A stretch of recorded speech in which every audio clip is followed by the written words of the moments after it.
What is up, Gig Nation? Welcome back to the channel. Breaking news today. A new lawsuit has been filed by the state of California. This was filed as of yesterday, that is Tuesday, May 5th, and the lawsuit alleges that Uber and Lyft are breaking the law. What law is that? That is the new law, AB5. It was put into effect as of January 1st, 2020. And AB5, which we have talked about on the channel many times, reclassifies workers in the state of California. And essentially, it is a three-step test that allows Uber and Lyft drivers to be classified as full-time employees. Now, Uber and Lyft initially fought back to AB5. They announced a $90 million ballot that was going to fight AB5. And they are kind of just trying to push this back and continue operating as the norm. But the state of California is also fighting back. They are looking to push this new lawsuit as quickly as possible. And it could mean huge consequences for Lyft and Uber. Not only are there civil penalties, but there's also reparations for drivers. So we're going to talk about what it means for everyone, what it means for drivers, what the potential consequences could be of this lawsuit, as this fight seems to be coming to a head in the midst of this pandemic.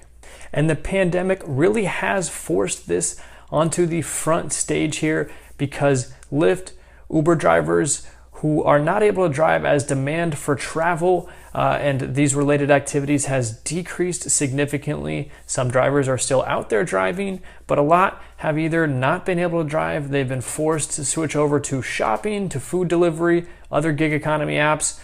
They're not eligible for PWA. They don't really get those unemployment benefits. They don't get a lot of protections that normal full-time employees would get. And the state of California is saying in this lawsuit that Uber and Lyft drivers should be given all of those protections, all of those benefits. They should get health insurance, paid time off, sick leave, and that Uber and Lyft should be paying into unemployment so that when scenarios like this do come up, drivers are covered. The lawsuit further alleges that not only are Lyft and Uber cheating drivers, but they are also cheating taxpayers. Now, it's really difficult to see how exactly this plays out.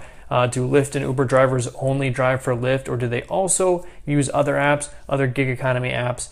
People like myself and other YouTubers, other big content creators within the gig economy always suggest having multiple apps. That's personally what I do. That's what a lot of other people do in the gig economy. So in my experience, I see people switching apps in times like this and actually creating income for themselves. People like me are still out there on the front lines trying to do what we can do to help. But I do understand that there are people who are not as healthy as myself. They might be immunocompromised, they might be older, they might not want to put themselves at risk, and they could be very scared here. So these are groups of people that do need protection. And this lawsuit is trying to do just that. It's trying to provide that protection to the gig economy. Now, as we have seen in the past few months, as this pandemic unfolds, not only Uber and Lyft, but other gig economy apps are doing what they can to try and provide more benefits to workers. But a lot of workers are saying this is not enough. They want more. And so we're really trying to find this balance of how much needs to be provided in the gig economy, how workers should be classified. And it looks like it's going to unfold a lot quicker than we expected. Initially, when AB5 came out, we thought that this law would be pushed back years by legislation, but we're seeing more push on each side. And the state of California filing a second lawsuit here is really big in the unfolding of this. And we're really just going to see in the coming weeks how exactly this does unfold. Will drivers be getting those reparations? Will there be more benefits going forward? And will drivers in the state of California be classified as full-time employees?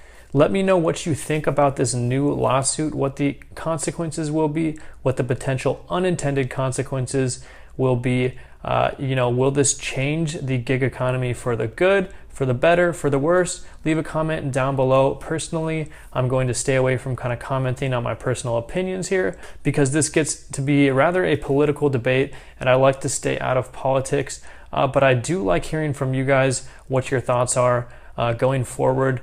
Hopefully, this creates some sort of compromise. This creates a situation where workers do have more benefits, but can continue to have those freedoms that they have had in the past working in the gig economy, because that's what draws a lot of people in.